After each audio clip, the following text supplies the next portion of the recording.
Hello friends, mission Gurukul के accounts के lecture series में आपका स्वागत है। पहले के वीडियोज़ में हम लोगों ने रिकॉर्डिंग ऑफ ट्रांजैक्शंस को समाप्त करके अब हम लोग बैंक रिकन्सिलिएशन स्टेटमेंट को पिछले वीडियो में देखा था।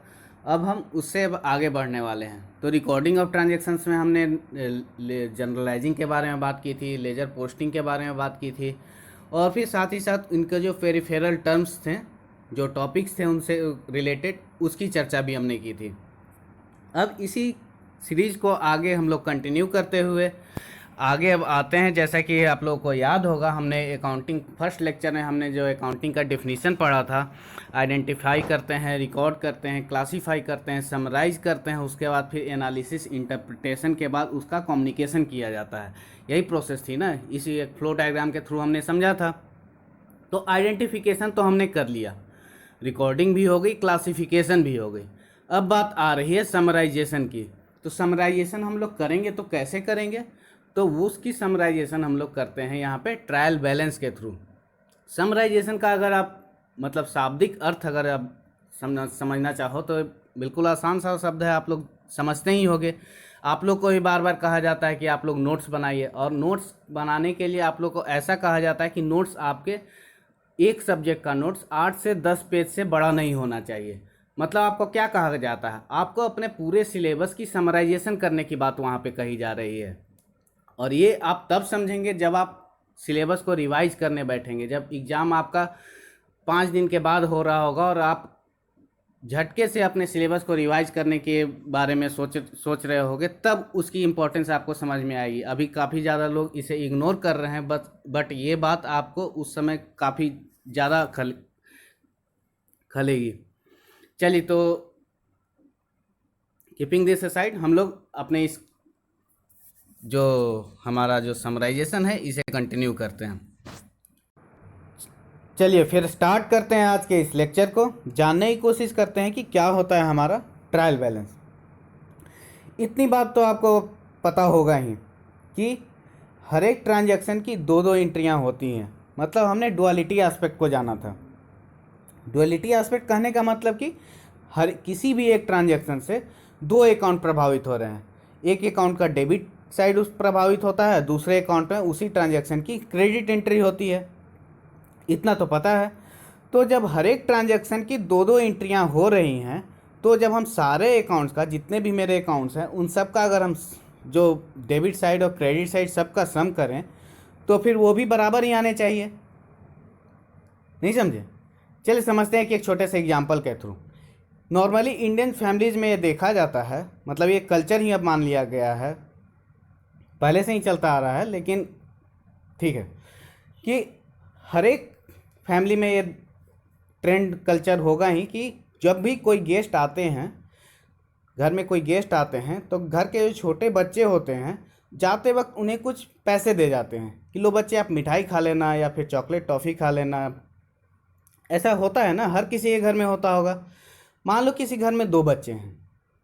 अब उन दोनों बच्चों को जितने भी मेहमान आ रहे हैं बराबर बराबर पैसे देके, जाते वक्त उन्हें बराबर बराबर पैसे देके वो चले जाते हैं। अब मान लो 10 मेहमान आते हैं टोटल, और 10 मेहमान जो हैं बराबर बराबर उन्हें पैसे देके, जब जाते वक्त बराबर बराबर पैसे देके उन्हें चले गए। अब वो दोनों बच्चे किसी मतलब 10 मेहमान के जाने के बाद अगर अपना कैलकुलेशन करने बैठे, तो जितना एक के अमाउंट का टोटल आएगा, उतना ही दूसरे का भी अमाउंट का टोटल आएगा। समझ रहे हो ना? ऐसा तो नहीं होगा कि एक बच्चे का अगर 500 रुपये आ रहा है, दूसरे बच्चे का 1000 आ जाएगा। ऐसा तो नहीं होगा। दोनों को चूंकि हर बार ही बराबर बराबर पैसे मिले हैं, तो दोनों का जो टोटल सम होगा फाइनली बराबर ही आना चाहिए। अगर नहीं आ रहा है तो कुछ ना कुछ तो गड़बड़ यहाँ पे हुई है। तो ट्रायल बैलेंस के थ्रू हम लोग यही करते हैं। ट्रायल बैलेंस क्या है? कि हमारे जो verifying the correctness of debit and credit के लिए यूज किया जाता है। मतलब जितने भी हमारे जो अकाउंट्स हैं, अकाउंट्स की जो डेबिट साइड है और उसकी जो क्रेडिट साइड है, उन सब के जो टोटल हम सम निकाल रहे हैं, ये अब सही आ रहा है कि नहीं आ रहा है, इसकी जो एक स्कैनिंग होती है वो यहाँ पे की जाती है। क्या कहा जा रहा है इसके बारे में कि ये क्या है कि अर्थमेटिकल चेक है। under a double entry system which verifies that both aspect of every transaction have been recorded accurately। मतलब ये एक अर्थमेटिकल चेक है जिससे हमें पता चल रहा है कि दोनों साइड की एंट्री सही तरीके से हुई है या नहीं हुई है। और फिर ट्रायल बैलेंस के बन जाने के बाद क्या होता है कि जो फाइनल स्टेटमेंट की जो हम लोग फाइनल स्टेटमेंट जो प्रिपेयर करेंगे तो उसका जो है प्रिपरेशन जो है वो आसान हो जाता है, क्योंकि अब हम जो फाइनल स्टेटमेंट तैयार करने के लिए जो हम डेटा को रेफ़र करेंगे वो हम ट्रायल बैलेंस से ही रेफ़र कर लेंगे। उस डेटा के लिए हमें हर एक अकाउंट के लेजर को विजिट करने की ज़रूरत नहीं पड़ेगी। जैसे फॉर एग्जांपल अगर आप एक छोटे से बिजनेस की भी बात करते हो तो एक छोटे से बिजनेस में ही अगर साल भर की अगर बात करते हो, पूरे ईयर के ड्यूरेशन की बात करते हो, तो कितने उसके ट्रांजैक्शन होते होंगे, कितने उसके डेटा क्रेडिटर्स होते होंगे। मतलब काफ़ी ज़्यादा अकाउंट्स उसने ओपन, एक छोटे से बिजनेस से भी काफ़ी ज़्यादा अकाउंट्स ओपन हो चुके होते हैं। अब अगर हम लोग फाइनल स्टेटमेंट बिना ट्रायल बैलेंस बनाए हुए वहाँ पे करने जाएं तो एक छोटे से बिजनेस में भी मतलब कम से कम तो हज़ारों बुक ओपन हो गए होंगे, और हज़ारों बुक्स को रेफ़र करते हुए अगर हम फाइनल स्टेटमेंट बनाने जाएं कितना कम्बरसम हो जाएगा, ये प्रोसेस आप खुद इमेजिन कर सकते हो। तो उसी के सिंप्लीफिकेशन के लिए यहाँ पे एक समराइजेशन कर लिया गया है, एक समरी तैयार कर ली गई है कि अब जब हम फाइनल स्टेटमेंट तैयार करेंगे तो फाइनल स्टेटमेंट तैयार करते वक्त हमें उन अकाउंट्स को रेफ़र ना करना पड़े। हम एक जो हमारा स्टेटमेंट है उसके थ्रू हम लोग यहाँ पे अब आगे हम लोग फाइनल स्टेटमेंट के लिए अब मतलब उससे रेफ़र करते हुए डेटा हम वहाँ से ले लेंगे। ठीक है, अब बात आती है कि इसे हम प्रिपेयर करेंगे तो कब करेंगे। तो नॉर्मली जो है ईयर एंड पे इसका प्रिपरेशन किया जाता है, लेकिन ऐसा कोई फिक्स रूल नहीं है, फ्लेक्सिबिलिटी है, आप चाहो तो जब कर लो। तो ऐसा कुछ इसका जो फिक्स रूल नहीं है कि आपको इसी समय में करना है, बट नॉर्मली एक जनरली जो लोग करते हैं वो फाइनेंशियल ईयर का जो एंड हो रहा होता है 31 मार्च, मतलब उस डेट के हिसाब से वो लोग करते हैं। अब देखते हैं कि क्या है हमारा ऑब्जेक्टिव इस ट्रायल बैलेंस के प्रिपरेशन का। तो एक तो हमने जान लिया कि उसकी अर्थमेटिकल एक्यूरेसी, जितने भी लेजर अकाउंट्स हैं उसको जो मतलब कि जो भी मतलब कि लिखे गए हैं वो उसका जो एक तरीके से सम है वो ठीक ठाक बैठ रहा है कि नहीं हो रहा है, ये हम यहाँ से मोटा मोटी पता कर ले पाते हैं। और अगर ठीक बैठ रहा है तब तो अच्छी बात है, लेकिन अगर नहीं बैठ रहा है ठीक, मतलब कि बैलेंस वाली सिचुएशन वहाँ पे नहीं जनरेट हो रही है, एक जगह अगर 1000 आ गए दूसरे जगह अगर 500 आ रहे हैं, तो फिर हमें इसकी तो भनक लग जाएगी कि अब कुछ ना कुछ तो गड़बड़ी हुई है, कुछ ना कुछ तो एरर यहाँ पे हुआ है। तो उस एरर को लोकेट करने के लिए, उसे इंडिकेट करने के लिए, उसे आइडेंटिफाई करने के लिए ये भी ट्रायल बैलेंस एक बहुत अच्छा टूल है।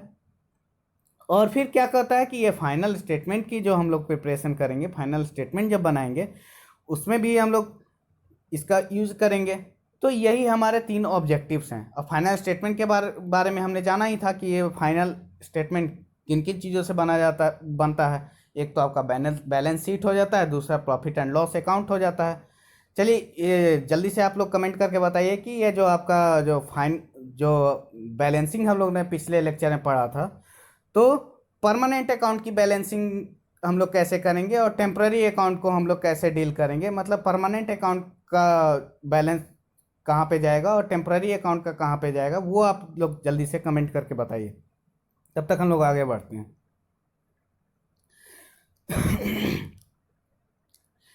चलिए, तो जो अब हम लोग ट्रायल बैलेंस के प्रिपरेशन पे आते हैं। तो ट्रायल बैलेंस के प्रिपरेशन के 3 तरीके जो है नॉर्मली होते हैं। एक तो आपका है टोटल्स मेथड, फिर बैलेंसेज मेथड, और फिर total come balances method. But जो नॉर्मली जो एक्सेप्टेड होता है, अब देखो यहाँ पे आप क्या कर रहे हो कि समरी बना रहे हो, तो समरी आप चाहोगे ना कि हाँ बिल्कुल, मतलब कि समरी ऐसा बने कि कम से कम शब्दों में आप पूरे जो जो क्रक्स है, जो सारांश है, उसका बयान हो जाए। सही समरी की तो डेफिनेशन यही है। तो यहाँ पे हम लोग यही चाहेंगे कि जितना छोटा से छोटा हमारा बन सके, क्योंकि ये हमारा जो फाइनल स्टॉप नहीं है, यहाँ के बाद हम लोग स्टेटमेंट प्रिपेयर करेंगे, फाइनल स्टेटमेंट प्रिपेयर करेंगे। तो जितने छोटे से छोटे में हमारा काम हो जाए, हम लोग तो यही चाहेंगे। तो इसी मोटिव के थ्रू हम लोग जो है ट्रायल बैलेंस के जो प्रिपरेशन के मेथड्स हैं उनके जो अलग अलग फॉर्मेट्स हैं, मतलब कि टोटल मेथड में किस फॉर्मेट का यूज़ किया जाता है, बैलेंसेज मेथड में किस फॉर्मेट का, और फिर टोटल कम बैलेंसेज मेथड में कैसे किया जाता है, वो हम यहाँ पे देखेंगे। बात करते हैं सबसे पहले टोटल्स मेथड की। क्या है टोटल्स मेथड? टोटल्स मेथड में आप क्या करोगी, सबसे पहले तो आप ये ट्रायल बैलेंस वगैरह ये सब है, ये सब तो लिखे हुए हैं। अब जो आपका ये यहाँ पे जो खांचा है ये किस तरीके से रहेगा, आपका एक तरफ तो आपका लेफ्ट साइड में आपका अकाउंट टोटल रहा, उसकी लेजर फोलियो की एंट्री यहाँ पे हो गई। अब डेबिट साइड के टोटल और फिर क्रेडिट साइड के टोटल, उसकी एंट्री आप यहाँ पे करोगे। मान लो कि यहाँ पे आपका अकाउंट जो टाइटल में पहले नंबर पे आपने लिखा सैलरी अकाउंट, तो सैलरी अकाउंट में आपके जो डेबिट साइड है उसके टोटल कितने हो रहे हैं और फिर क्रेडिट साइड के टोटल कितने हो रहे हैं वो आप यहाँ पे सेपरेटली मेंशन कर दोगे। फिर अगर आपको मान लो कि फर्नीचर अकाउंट की अगर आपको यहाँ पे एंट्री करनी है, मतलब आपका जो नेक्स्ट अकाउंट अगर फर्नीचर अकाउंट है तो फर्नीचर अकाउंट यहाँ पे आप टाइटल में लिखोगे और फिर उसके जो टोटल डेबिट साइड में के जो टोटल सम आ रहे हैं वो आप यहाँ पे लिख दोगे और फिर क्रेडिट साइड का जो टोटल सम है वो आप यहाँ पे लिख दोगे। ऐसे ही मतलब कि एक एक करके आप हर एक अकाउंट्स को आप करोगे, मतलब हर एक अकाउंट्स के जो डेबिट साइड का टोटल है वो भी लिखोगे और क्रेडिट साइड का टोटल है वो भी लिखोगे। अब देखो यहाँ पे मतलब कि देखो हर एक ट्रांजैक्शन के लिए यहाँ पे दो दो बार की एंट्री कर रहे हैं, इसे हम अवॉइड कर सकते हैं क्योंकि पिछले क्लास में हम लोगों ने बैलेंसिंग को पढ़ा था। बैलेंसिंग में हमने ये जाना था कि सिर्फ हम लोग जो डिफरेंस होता है उससे अगर लें तो काम चल जाएगा, तो वही काम किया जाता है यहाँ पे बैलेंसेज मेथड में। बैलेंसेज मेथड में क्या होता है कि यहाँ पे फॉर्मेट बिल्कुल वैसा ही है, सिर्फ यहाँ पे डेबिट देखिएगा, यहाँ पे डेबिट टोटल के जगह पे यहाँ पे डेबिट बैलेंस आ गया और यहाँ पे क्रेडिट टोटल के जगह पे आपका क्रेडिट बैलेंस आ गया। तो हर एक अकाउंट के डेबिट बैलेंस और क्रेडिट बैलेंस जो भी वहाँ पे रहेगा वो हम यहाँ पे लिखते चले जाएंगे। जैसे बात किया हमने इसकी सैलरी अकाउंट की, अकाउंट में क्या होगा, सैलरी आपका क्या है, नॉमिनल अकाउंट है। और नॉमिनल अकाउंट किस तरीके का अकाउंट होता है, वहाँ पे अगर आपके एक्सपेंसेज हो रहे हैं, सैलरी एक तरीके का एक्सपेंस ही है, तो expenses all the expenses are debited. मतलब कि अगर आप सैलरी अकाउंट की बात कर रहे हो तो आपके जो सारे जो वहाँ पे हैं, मतलब कि जितने भी आपके एंट्री वहाँ पे होगी सैलरी अकाउंट में, सारे की डेबिट साइड की ही एंट्री होगी, ये बात तो पक्की है। मतलब उसकी डेबिट बैलेंस ही सिर्फ होगी, क्रेडिट बैलेंस तो उसका कुछ होगा नहीं, क्रेडिट बैलेंस उसका जीरो ही रहने वाला है नॉर्मल सिनारियो की अगर हम बात कर रहे हैं तो डेबिट बैलेंस अगर 1000 आ गया है, क्रेडिट बैलेंस वहाँ पे कुछ नहीं है, तो वहाँ पे क्या जो मतलब कि दोनों साइड का जो टोटलिंग का जो डिफरेंस आता है उसे हमने जाना था कि जो साइड हमारा हेवियर साइड है उस नाम से हमारा जो बैलेंस है वो डिनोट होगा। मतलब अगर 1000 रुपया अगर हमारे डेबिट साइड की एंट्री में आ रहा है टोटल, 0 रुपया अगर हमारा क्रेडिट साइड की एंट्री में टोटल आ रहा है, तो हमारा यहाँ पे डेबिट बैलेंस 1000 डिनोट किया जाएगा। इस सब की तो हमने पिछली बार चर्चा कर ली थी पिछले वीडियो में। तो यहाँ पे आपकी सैलरी अकाउंट की यहाँ पे डेबिट बैलेंस 1000 की एंट्री हो जाएगी। ठीक वैसे ही फर्नीचर अकाउंट के लिए उसका देखेंगे, मतलब कि उसका डेबिट बैलेंस क्रिएट होगा या क्रेडिट बैलेंस क्रिएट होगा, आप लोग कमेंट कीजिए, और वो उसकी एंट्री हम यहाँ पे कर देंगे। और हर एक अकाउंट की देखोगे कि आप यहाँ पे सिर्फ एक एंट्री हो रही है। ठीक, ये हुआ आपका बैलेंसेज मेथड।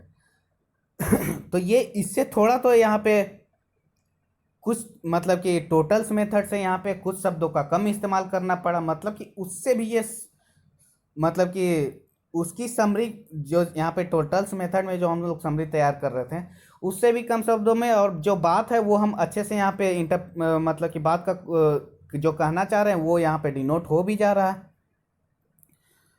और फिर यहाँ पे टोटल कम बैलेंसेज मेथड है, तो इसे देखो आपके इसका जो फॉर्मेट है वो वही कितना लेंदी सा लग रहा है। मतलब आपके डेबिट का जो टोटल है वो भी आपको लिखना है, क्रेडिट का जो टोटल है वो भी आपको लिखना है, डेबिट बैलेंस भी लिखना है, क्रेडिट बैलेंस भी लिखना है, मतलब सारी एंट्री यहाँ पे आपको करनी है।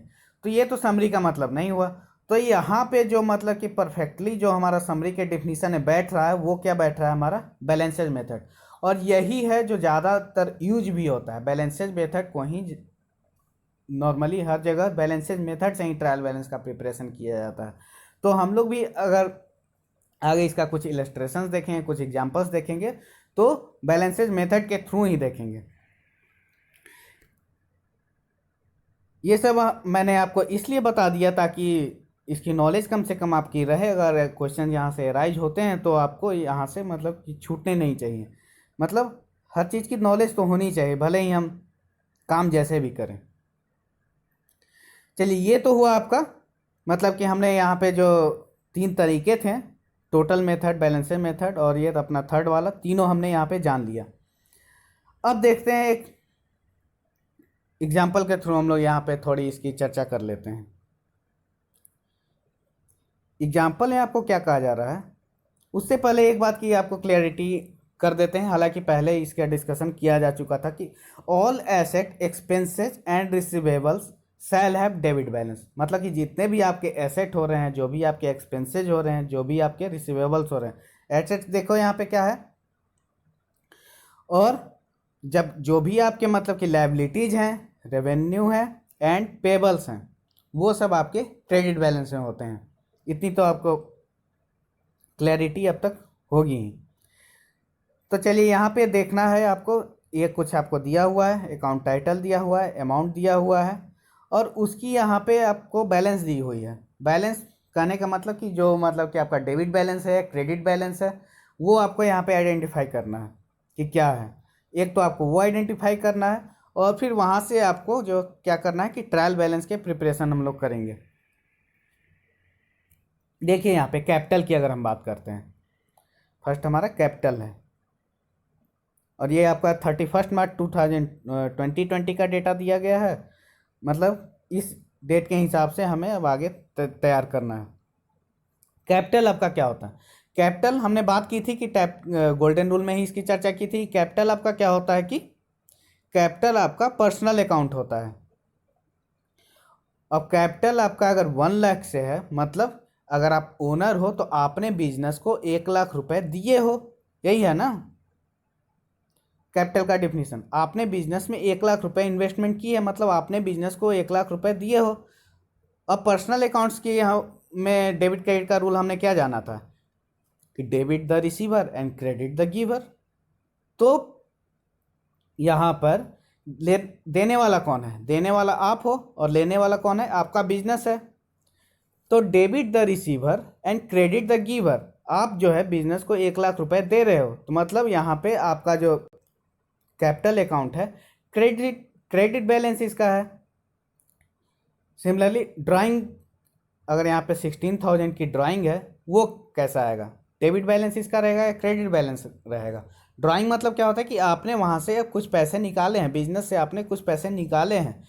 तो निकालने के प्रोसेस में क्या होता है कि आपने अब इनडायरेक्टली अपने कैपिटल को कम कर लिया है। तो कैपिटल की जैसे एंट्री होती है उसका रिवर्स हो जाएगा। मतलब कि कैपिटल में अगर आप पैसे दे रहे हो बिजनेस को, ड्राइंग में बिजनेस से पैसे ले रहे हो, तो कैपिटल की अगर हमने क्रेडिट एंट्री करी थी, कैपिटल का क्रेडिट बैलेंस हो रहा था, तो ड्राइंग का डेबिट बैलेंस होगा। मशीनरी है, मशीनरी का क्या होगा, मशीनरी आपके एसेट्स हैं, तो उसकी आपकी डेबिट एंट्री हो, डेबिट बैलेंस वो शो करेगा मशीनरी अकाउंट। सेल्स, सेल्स में क्या होता है कि सेल्स में आप जो है सामान बेच रहे हो, मतलब आपके पास से सामान जा रहा है, मतलब debit what comes in, credit what goes out. तो आपके पास से सामान जा रहा है तो सेल्स आपका क्या हो जाएगा, क्रेडिट हो जाएगा। परचेजेज क्या हो रहा है कि आप सामान खरीद रहे हो, मतलब आपके बिजनेस के पास पैसे सामान आ रहा है, परचेजेज का डेबिट हो जाएगा। सेल्स रिटर्न, परचेज रिटर्न, वैसे ही अलग अलग आपके दिए हुए हैं, इन सब को आप लोग करना। और फिर ये हमारा जो ट्रायल बैलेंस है ये प्रिपेयर हुआ है। चलिए, तो कैपिटल की यहाँ पे क्रेडिट बैलेंस थी, हमने क्रेडिट एंट्री कर दी। ड्राइंग की यहाँ पे डेबिट बैलेंस थी, हमने डेबिट एंट्री कर दी। मशीनरी हमारा एसेट था, हमने उसकी डेबिट बैलेंस में एंट्री की है। सेल्स की हमने यहाँ पे डेबिट एंट्री की है। परचेजेस की यहाँ पे क्रेडिट एंट्री है। वैसे ही हर किसी की यहाँ पे एंट्री हो गई है। अब देखिए एक चीज़ यहाँ पे मैं बताना चाह रहा हूँ, यहाँ पे देखिए 31 मार्च 2020 का स्टेटमेंट प्रिपेयर करना है आपको, और यहाँ पे स्टॉक ऑन 1 अप्रैल 2019 दिया हुआ है। मतलब जो आपके जो पहले जो फाइनेंशियल ईयर का आप लोग जो कर रहे हो फाइनेंशियल ईयर का 1920 फाइनेंशियल ईयर का जो आप लोग यहाँ पे ट्रायल बैलेंस प्रिपेयर कर रहे हो, तो उसमें जो आपका ओपनिंग बैलेंस था स्टॉक का वो था आपका 16,000 रुपीज़। तो ये अब यहाँ पे आपको बताया गया है। तो अब इसकी जो टोटल की गई है, टोटल मतलब कि डेबिट बैलेंस का टोटल और क्रेडिट बैलेंस का टोटल कितना हो गया यहाँ पे देख सकते हो। मतलब उतनी ज़रूरत नहीं है, लेकिन यहाँ पे 5,17,000 का यहाँ पे टोटल हुआ। ठीक, तो ये यहाँ पे देखो कि दोनों जो है डेबिट साइड का भी टोटल और क्रेडिट साइड का भी टोटल 5,17,000 भी आया। ये तब आया जब हमने इस प्रोसेस को करेक्टली किया। अब जब यहाँ पे 5,17,000 नहीं आ रहा है, मान लो कि यहाँ पे 5,13,000 आ रहा है, 4,000 का डिफरेंस आ रहा है, वैसी स्थिति में क्या होगी, मतलब आपका ट्रायल बैलेंस यहाँ पे एग्री नहीं कर रहा है। ट्रायल बैलेंस के एग्री करने का मतलब कि आपका डेबिट साइड का बैलेंस और क्रेडिट साइड का बैलेंस दोनों को जो आप सम कर रहे हो तो आपके बराबर आने चाहिए। यहाँ पे ट्रायल बैलेंस आपका इस एग्जाम्पल में तो आ गया, पर अगर यहाँ पे 5,17,000 की जगह एक साइड 5,17,000 आ गया, एक दूसरे साइड 5,13,000 आ गया, तो यहाँ पे एग्री नहीं कर रहा है। तो यहाँ पे अब हमें हिंट मिल गया कि कुछ ना कुछ तो गलती हुई है। इसी गलती को हम लोग आइडेंटिफाई करेंगे, उसका रेक्टिफिकेशन करेंगे, और जो इसके रेक्टिफाई करने का जो प्रोसेस होगा उसे क्या कहा जाएगा, रेक्टिफिकेशन ऑफ एरर्स। जानते हैं यहाँ पे, if the trial balance do not agree after transferring the balance of all ledger accounts and errors are not located timely. और हमने अब यहाँ पे देखिए अब डिपेंडेंसी आ जाएगी। ट्रायल बैलेंस हमारा ठीक से प्रिपेयर हमने तो करा, लेकिन वहाँ पे एग्री नहीं कर रहा है वो।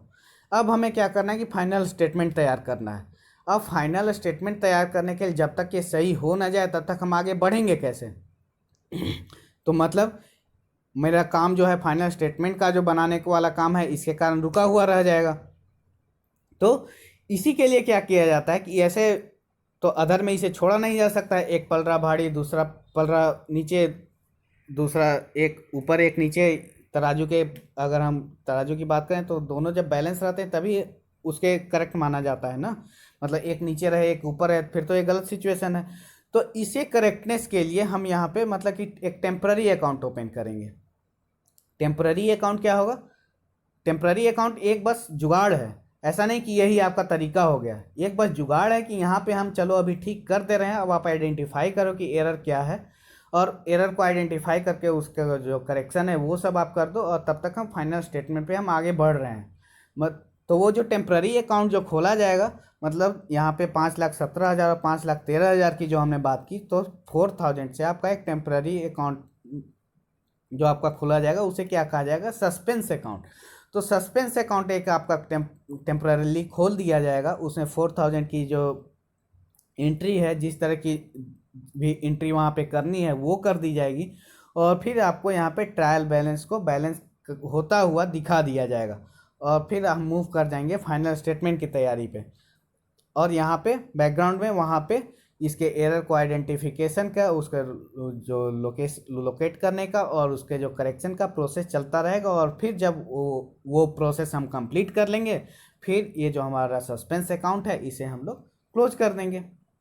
सस्पेंस आप लोग मूवीज़ देखते होगे तो सस्पेंस जनर की मूवी तो देखे ही होगे। क्या होता है उसमें, पता ही नहीं चलता है क्या हो रहा है, मतलब लोग खुद से स्पेकुलेट कर रहे होते हैं। तो यहाँ पे भी आपको स्पेकुलेट करना है। जैसे कि यहाँ पे अगर 4,000 का डिफरेंस आ रहा है तो ये या तो इस कारण से आ सकता है कि 4,000 की कोई एंट्री अगर हमें करना था, हमने वो एंट्री ही मिस कर दी, एक तो इस कारण से आ सकता है।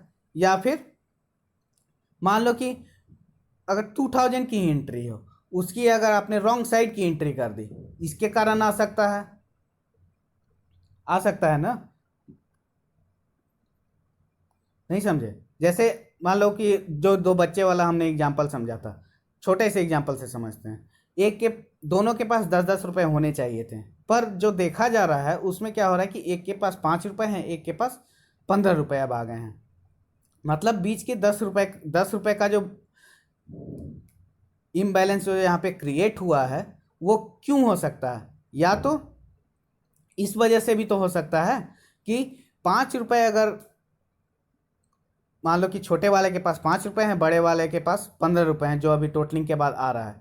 मान लो कि 5 रुपये अगर छोटे वाले को देने थे, उसकी जगह वो 5 रुपये अगर बड़े वाले को ही दे दिए गए, तब ये सिचुएशन क्रिएट हो सकती है।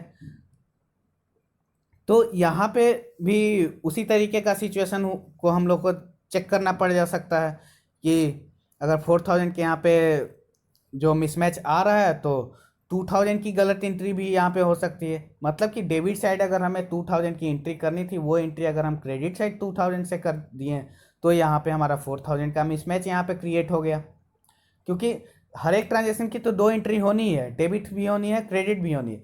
मतलब हमने अगर डेबिट साइड की एंट्री को क्रेडिट साइड लिख दिया है, और दूसरे अकाउंट में क्रेडिट वाली एंट्री तो क्रेडिट में लिखी हुई है, मतलब अगर एक ट्रांजैक्शन की 2 एंट्री हम कर रहे हैं, डेबिट साइड भी 2000 और क्रेडिट साइड भी 2000, और डेबिट साइड की एंट्री हमने नहीं की, क्रेडिट साइड की एंट्री हमने 2000 की कर दी है, और डेबिट साइड की एंट्री को हमने क्रेडिट साइड ही कर दिया है, तो अल्टीमेटली आपका क्या होगा कि जो मिसमैच क्रिएट होगा वो 4000 का क्रिएट होगा। आप लोग एक छोटे से एग्जाम्पल से भी इसे कोशिश करना कि ऐसे क्लियर हो जाएगा, इतना कुछ ये कॉम्प्लिकेटेड नहीं है। तो एक तो ये हो सकता है, और क्या हो सकता है कि आपने कुछ मतलब कि मान लो कि आपको 1000 की एंट्री करनी थी, वो आपने 100 कर दी, यहाँ से भी मिसमैच क्रिएट हो सकता है। या फिर 1000 की एंट्री को आपने 10,000 कर दी, और कोई एक साइड ही आपने ये गलती की, यहाँ पे ही मिसमैच एराइज हो सकता है। पर क्या अगर ये दोनों एग्री कर रहा है, मतलब दोनों तरफ 5,17,000 मेरा आ गया, तो क्या मेरा अब कोई गलती हो ही नहीं सकता है? सोचिए, नहीं जी, गलती तो हो सकता है, अभी भी हो सकता है। कैसे हो सकता है? कि आपने एक एंट्री ही मिस कर दी, मतलब ना उसकी डेबिट एंट्री की ना क्रेडिट एंट्री की, फिर क्या ये इफेक्ट डालेगा यहाँ पे? मतलब कि मिसमैच क्रिएट यहाँ पे हो सकता है? नहीं, एंट्री मिस कर दी तो मतलब कि ऑलरेडी तो बैलेंस था ही वहाँ पे। अगर हम 1000 से कुछ और डालना चाहते हैं दोनों तरफ, मान लो कि आपके पास टोटल 1,00,000 रुपये हैं, 1,00,000 में दोनों साइड की टोटल 1,00,000, जैसे 5,17,000 थी अगर हम लेके चलें, 5,17,000 आपका डेबिट बैलेंस भी है, 5,17,000 आपका क्रेडिट बैलेंस भी है। उसमें आपको 1000 रुपये की एंट्री और करनी है, दोनों साइड की, डेबिट बैलेंस साइड की भी और क्रेडिट साइड की भी। तो मतलब कि टोटल आपके होने चाहिए 5,18,000, डेबिट साइड की भी और क्रेडिट साइड की भी। अब ये 1000 वाली एंट्री आप मान लो कि मिस ही कर दिए हो, किए ही नहीं हो, फिर भी ये आपके तो बैलेंस जो है ऑलरेडी जैसा बैलेंस है 5,17,000, 5,17,000, ये तो आपको बैलेंस ही दिखेगा, मतलब आपका ट्रायल बैलेंस एग्री होता हुआ करेगा यहाँ पे भी। तो ऐसी गलतियाँ भी हो सकती है। या फिर मान लो कि ऐसी गलती भी हो सकती है कि आप मान लो कि 1000 की एंट्री करनी हो, आपने वहाँ पे 900 एक जगह 900 की एंट्री की, और अगली बार आपने कुछ वैसी एंट्री कर दी कि वहाँ पे 1000 की एंट्री आपने 1100 कर दी, मतलब कंपनसेटिंग एरर्स भी आप कर सकते हो। तो ऐसी ऐसी गलतियाँ भी हो सकती हैं। तो मतलब ट्रायल बैलेंस का एग्री कर जाना इस बात का प्रमाण नहीं है कि आपका जो प्रोसेस है अब तक जो आपने किया है बिल्कुल सही सही ही किया है, कुछ गलती आपने किए ही नहीं हो। चलिए ठीक है, तो ये इसी नोट पे इस वीडियो को कंक्लूड करते हैं। देखते हैं कि एक असाइनमेंट आप लोग के लिए है यहाँ पे, कैपिटल एक्सपेंडिचर और रेवेन्यू एक्सपेंडिचर, ये कैसे एक्सपेंडिचर होते हैं ये आपको थोड़ा देखिएगा, इसके बारे में पढ़िएगा। मिलते हैं अगले वीडियो में। रेक्टिफिकेशन ऑफ एरर हम लोग कैसे करेंगे, कैसे कैसे गलतियां हो सकती हैं, उन्हें हम कैसे दुरुस्त करेंगे, इन सब की चर्चा हम लोग अगले वीडियो में करेंगे। ठीक है, तब तक के लिए बाय बाय, थैंक यू।